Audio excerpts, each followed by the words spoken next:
utichl, tím se zvedá v tichu. Hluboko klesla země, jako kámen k jihu. Není slyšet meč ani Fenrirův přískot, jen šepot vln, které stáhly svět do hlubin snů. Bohové odešli, hrdinové leží v poli. Ragnarek skončil, jen popel a soli. Kde stál Asgard, jen tráva a idské pole. Čekají na raní rosu, která se zahojí.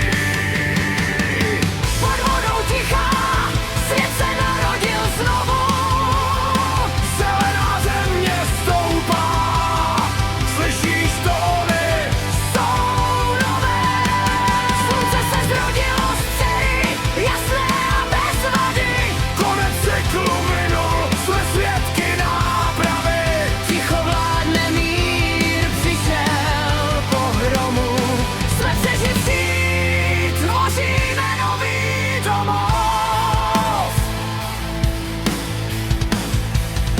Z Helheimu se vrací ti, které jsme milovali. Baldur a Höd přicházejí, všechna zla jsou malá. Našli kostky zlaté, příběhy z dávných časů. Stará moudrost vrací se, bez Lokiho a bez řasu. Výdar a vály, síla a pomsta, teď nesou Mjolnir.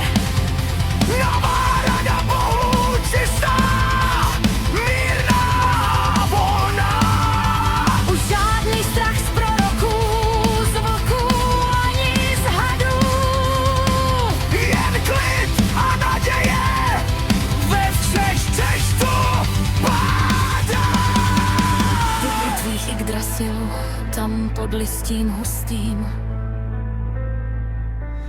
Pár lidí přežil, Líf a Líftrasir jsou tu. Pili rosu, teď se vynoří, první v novém světle.